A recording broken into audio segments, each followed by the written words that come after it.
introduce myself. I'm Meg Zakowski, the Director of Membership and Operations for the Window and Door Manufacturers Association. We are so excited to introduce this new platform to you all this year for the Technical and Manufacturing Conference. That will kick off next week, June 9th through June 10th. As a registered attendee, you have early access to the platform to help navigate through your schedule, setting up personalized meetings, and so much more. But to really go into more of that, today I have my colleague, Corey Sunder, who will go through what access looks like and some of the different features available through this year's platform. Great, thank you, Meg. Hi, everybody. As Meg said, my name is Corey. It's really nice to meet you all today. Just again, a few housekeeping items. We are going to be recording this session to share afterwards. So if you missed it today, we'll have that recording saved for everybody, and we will be pausing periodically for questions from the audience. So feel free to either leave something in the chat, or when we pause for questions, you can unmute and ask any questions that you have. But without further ado, we'll go ahead and get started. So today we're going to be reviewing the three main functions of the virtual platform, which include the agenda, networking, and exhibitor and sponsor engagement. So first, we're going to begin with the agenda. So when you first land on our virtual conference page, this is what you will see. So this is our home page here to welcome you to the conference.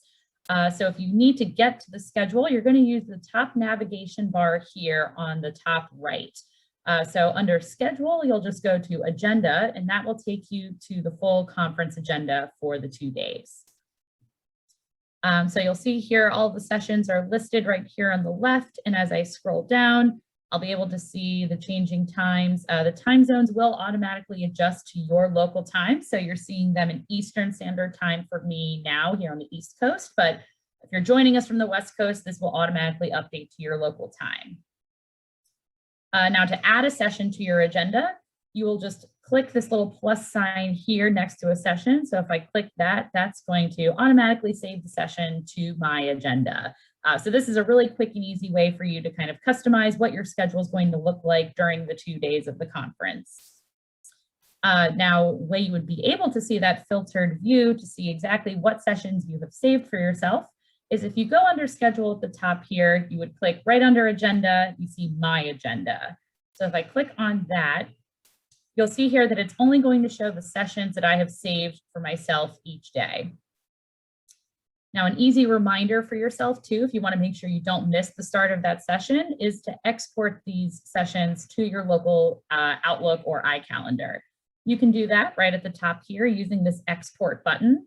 So if I just click that, I can export my agenda, which is just the sessions that I saved for myself.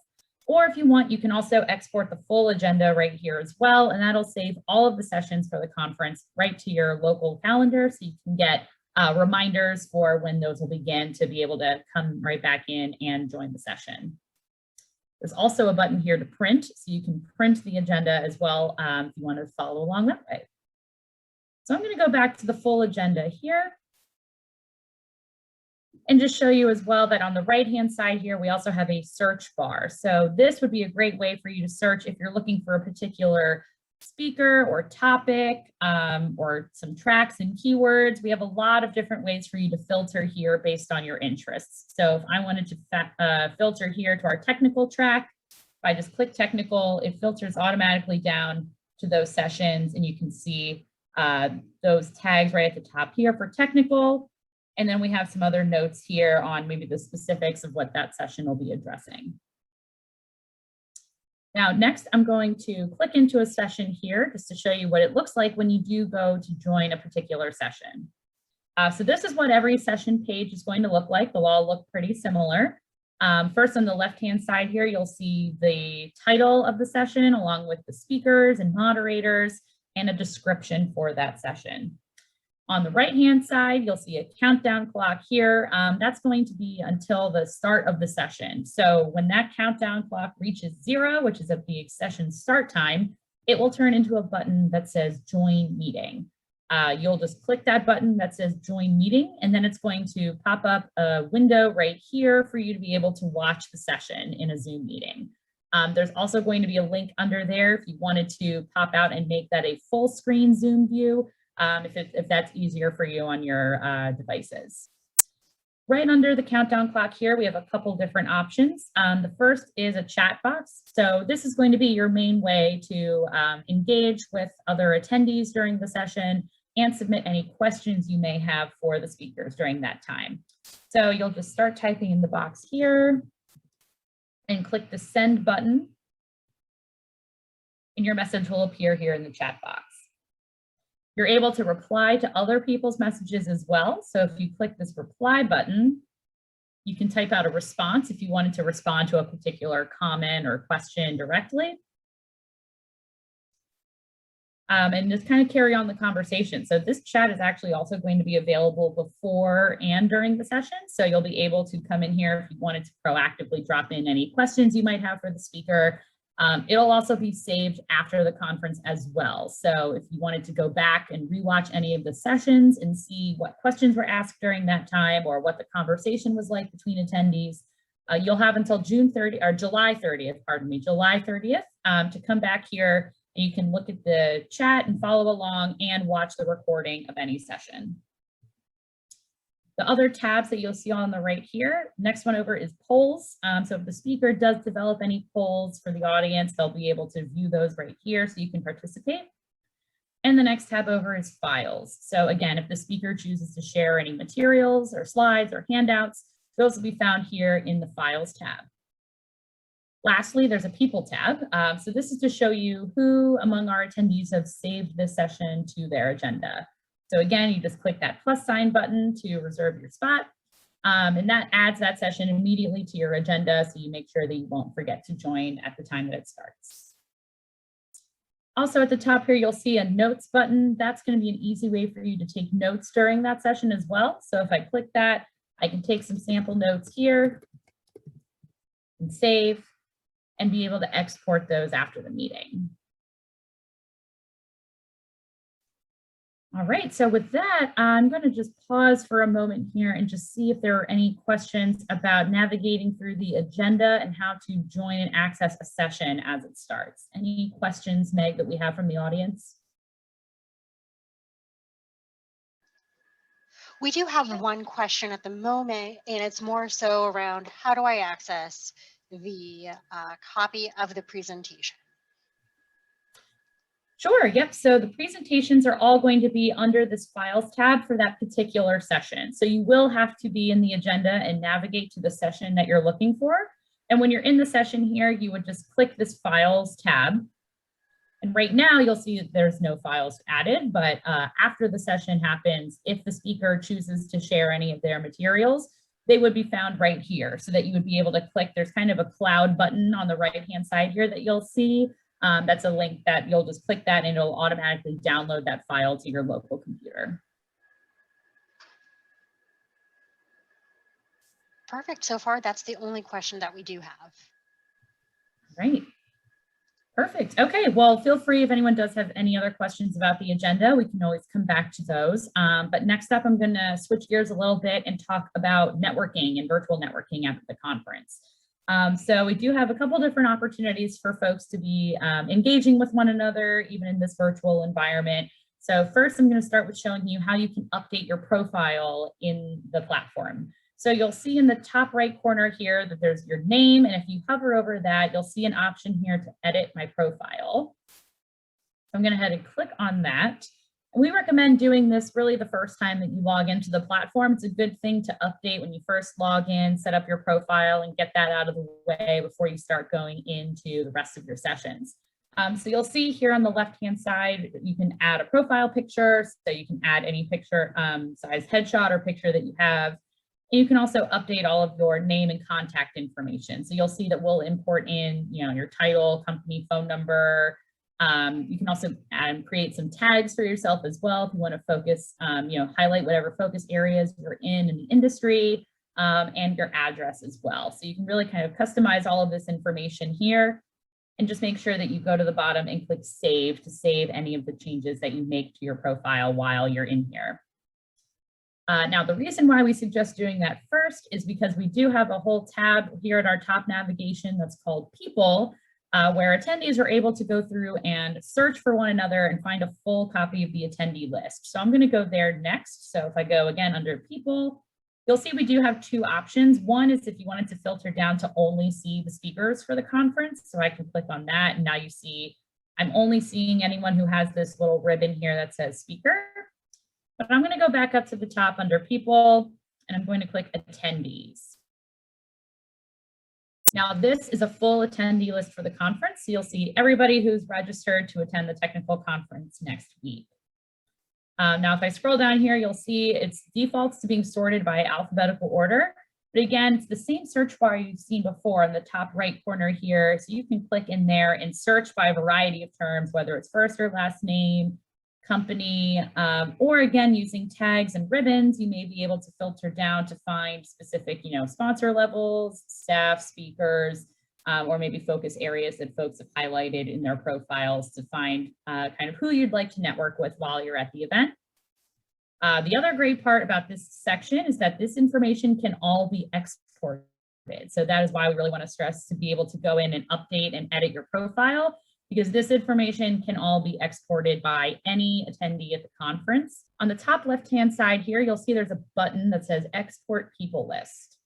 So what you'll do is you'll just click that button here, and then you see there's a pop-up on the right, and now it says my export has been created. So if I just click this hyperlink here, it opens up an Excel file with the name and contact information of all of our attendees. So this is another great tool for you to use to make sure that you have contact information for people if you wanted to follow up and continue the conversation after the conference dates. We do, however, have ways for you to network even here within the platform while you're here for the technical conference. So I'm going to show you a couple ways you can do that now. So I'm going to say first, let's say I wanted to try to talk to Meg while I was here at the conference. So I'm going to click on her profile. And so when I see Meg's profile here, if she added any more description or address information about herself, that would all populate right underneath here. And then you see really at the top, there's two main buttons. One is to schedule a meeting, and the other is to send a message. So if I wanted to send Meg a private message first to kind of reach out and say, hi, it's nice to meet you. I didn't know you were at the conference this week. I'd love to chat with you more. I just click this send message button.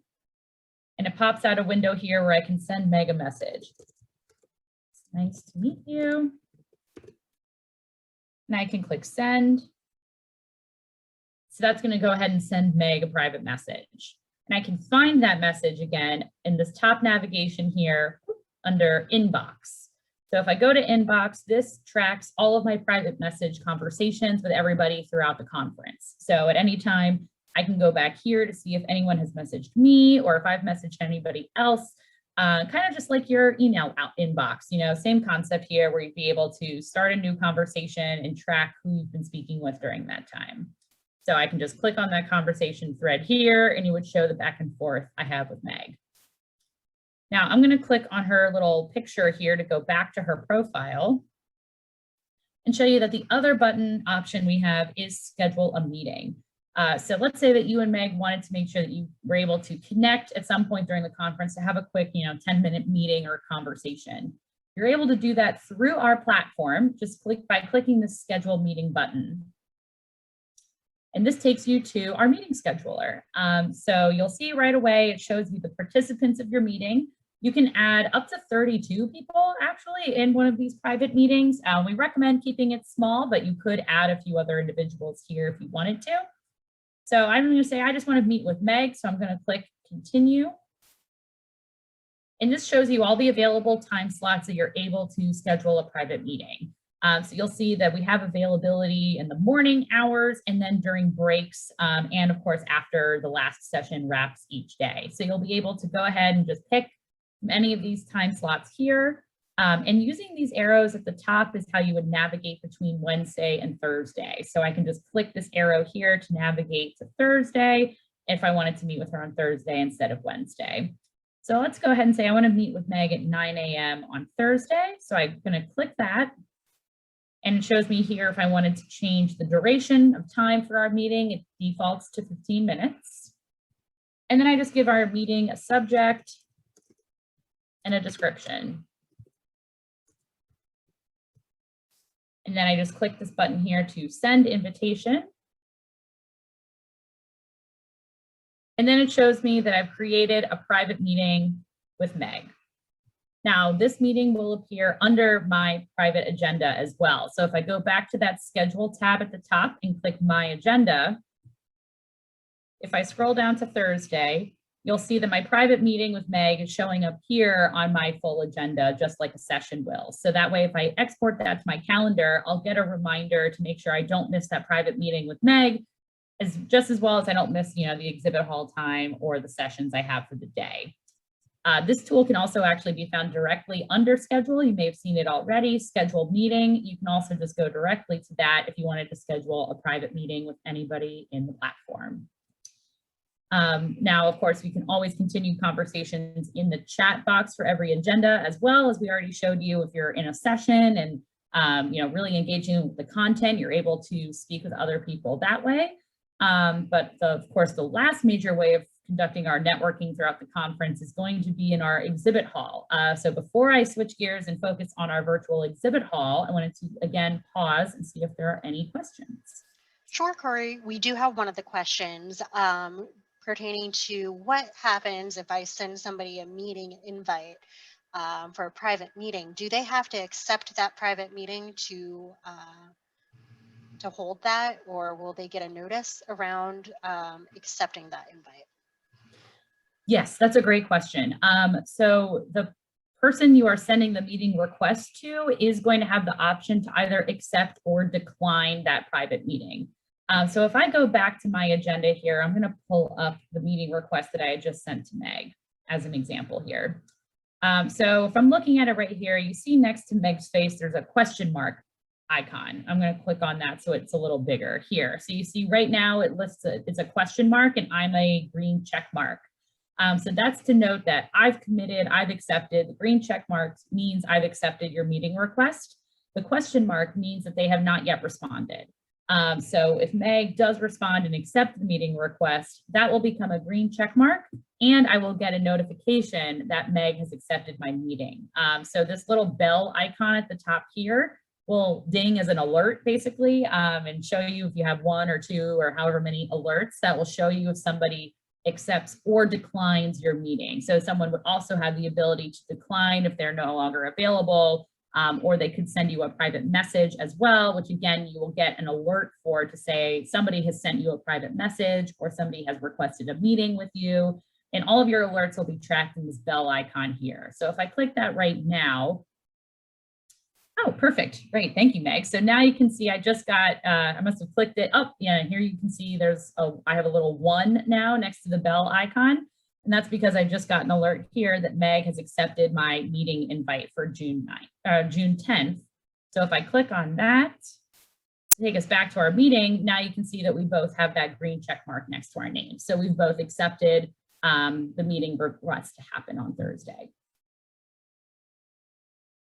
And this will function, just to note too, this will function the same way as a session. So you can see it looks pretty similar. And again, there's a countdown clock here. And once that countdown clock reaches 0, it'll be a button that says join meeting. So then you'll just click that and it'll put you immediately into a private Zoom call between the two of you or however many participants you have.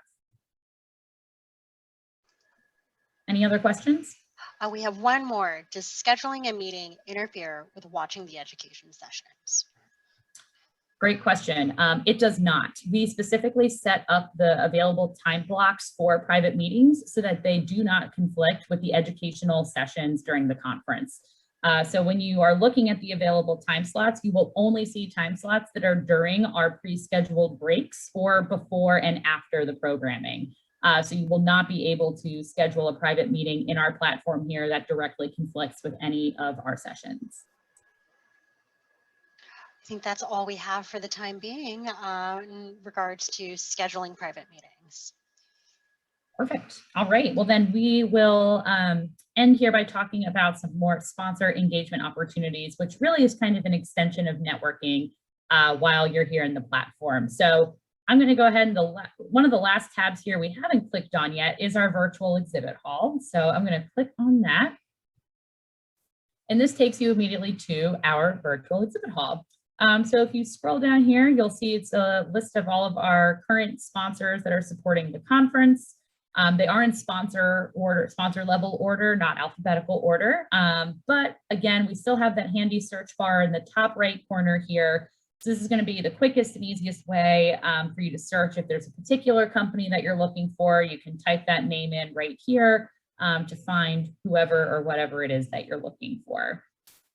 Now, for example's sake, I'm going to click on the WDMA booth here just to show you what a booth looks like, what you can expect to see, and how you can engage with our sponsor partners during the conference.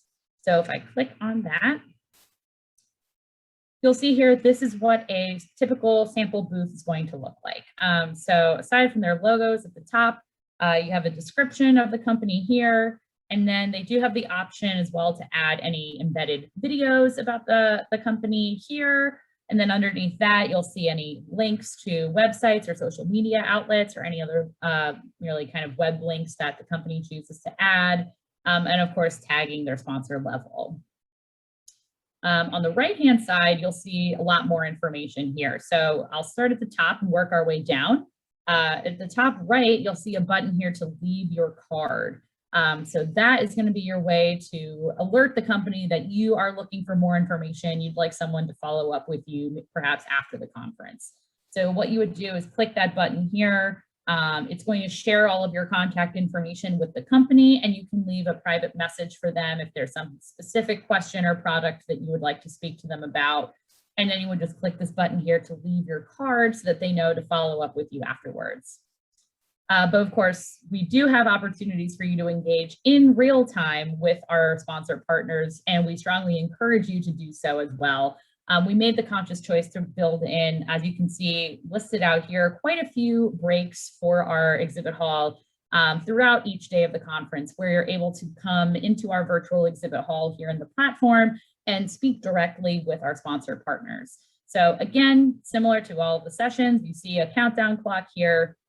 That's going to count down to the next available time when you would be able to speak with an exhibitor. So all of those times are outlined here, but when this countdown clock reaches 0, it's going to have a button that's actually going to say talk now. So if you click this button that says talk now, it's going to call one of the available staff that you see listed right under the countdown clock here to see if they are available to speak with you. So for our exhibitors, you'll see a little green check mark here if they have made themselves available to receive calls during that time. And if we have any exhibitors on this call today, we do have a separate training that we'd be happy to share with you of more behind the scenes details of how you would be able to turn yourself on and make yourself available. Oh, perfect. So now Meg has made herself available. So you'll see the green check mark next to her name. So if this countdown was 0 and had a button that said talk now, I would click that button and then a pop-up would appear on Meg's computer that says, Corey Sunder is calling you. Do you accept or decline? If she declined, the call would immediately go to the next available representative. So at that point, Katie would be the next person if she was available to potentially receive the call. If it's accepted, then we would both get a notification kind of popping up to say, you know, your call's been accepted. You'll be put into a private meeting. And then a private Zoom meeting would automatically appear for Meg and I to be able to meet and discuss their products and services. So it's a really great opportunity if you're like browsing through the exhibit hall and you find a company or a product that interests you that you need to learn more about. You can just click right here on that button that'll say talk now and immediately speak to a company representative. There's also some options, of course, right underneath this in this conversation tab. So we can also, if for some reason you weren't comfortable calling somebody immediately, or perhaps you were here during after hours when no one was available, you can leave a message here on this conversation tab. And again, you can see Meg reply to my message as well. So you can have some threads happening in there. And this looks very similar to a session where, of course, there's this tab here for staff. This lists out, again, the members of that company that are registered, and a files tab if they were looking to share any files. So here's a good example of what it looks like if you do have a file to share. you click this cloud icon here to download, and that will download that file to your local device. And of course, there's also a polls tab as well if that company chooses to create any polls for the audience. So I think this is just a really great tool to, again, if you're in real time reading and reacting to the information that our sponsor partners are sharing, to be able to speak to them automatically, leave your card to get some follow-up information with them. This is a really great new tool that we're excited to launch for this year. So we hope everyone will be taking advantage of that. But of course, if you do miss somebody during these windows here, you can also always go in and schedule a private meeting with them. So if I clicked on Meg's name here in the booth, it takes me right back to this page for her profile, where I can always just, if I wanted to schedule a private one-on-one meeting with her or send her a private message, I can always do that this way as well. So there's a lot of different ways for everybody to kind of get to know one another during the conference, even as we are in this virtual environment. So I think that really covers everything. The only other notes that I wanted to end on today before we have any final Q&A was just, if you do have any other additional questions or problems as you're going through the platform, we do have this help tab on the right-hand side here where we have linked to our FAQ documents. So if I click on that, you'll see we have several different sections here. If you have a question about our education sessions or the virtual exhibit hall or how to network, we have lots of good information here to share. If you forget how to do something, this recording will also be linked right here, so you'll be able to reference that if you need it. Our platform support team is also going to be available if you have any technical support. You just go ahead under help and you click this tech support option, and a chat bot here is going to pop up. Here we go, where you'll be able to speak directly to our platform support team if there's any technical issues that you might need help with.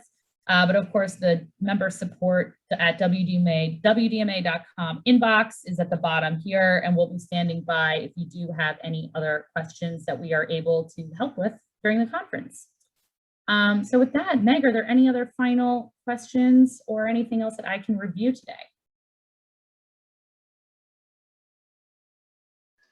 We do not have any further questions, but again, as Corey had said, there are several different types of resources already in the platform for you, but please feel free to reach out to our member support at WDMA.com if you have further questions.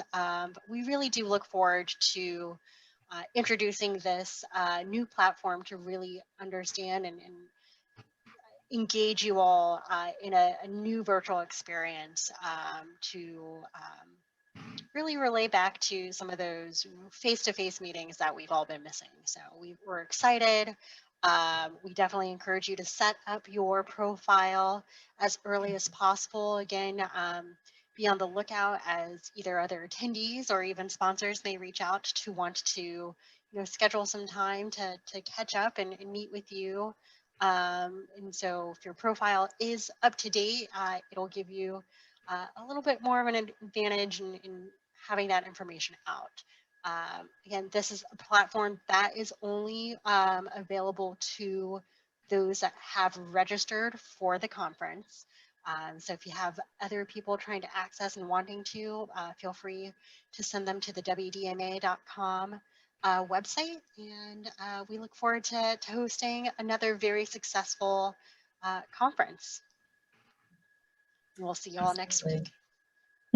Thank you very much, Meg. Thanks everybody for coming today. Hope you have a good day. Bye, everyone. Bye.